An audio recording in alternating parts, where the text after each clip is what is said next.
So I'm going to be talking about how to produce or prepare a bacterial smear. So when you have agar, you can use nutrient agar or tryptic soy agar. Anything ending in A has agar. Nutrient broth or tryptic soy broth. B stands for, sorry, I'm left-handed, so it kind of cuts in front of the screen. Broth the B indicates that it is a broth. So when you have agar, it's basically a jelly-like substance, and what you need to do is the bacteria grow as an actual culture. So what happens is you need to have a substance that will actually smooth it out so that you're able to spread it because it's very thick.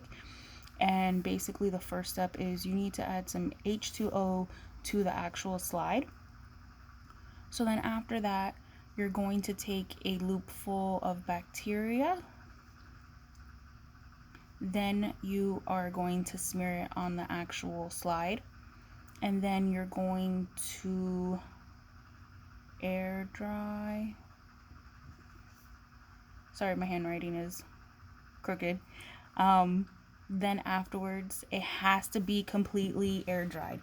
If you do not have it completely air dried and the bacteria are still wet on the slide, it will break.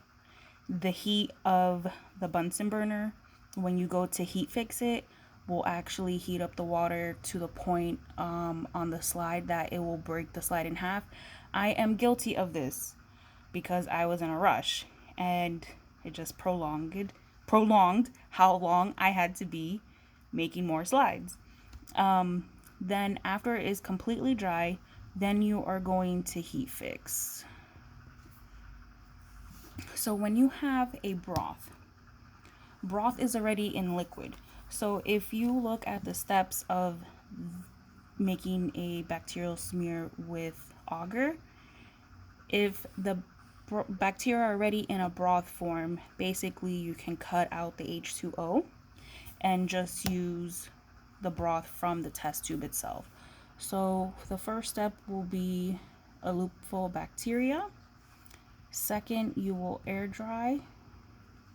And fourth, you will heat fix. So the reason for heat fixing is because you don't want the bacteria to be alive, so we want to kill it. So the first step to heat fixing is kill the bacteria. The second step is to adhere bacteria to the slide. And then the last step is it will be able to accept the stain.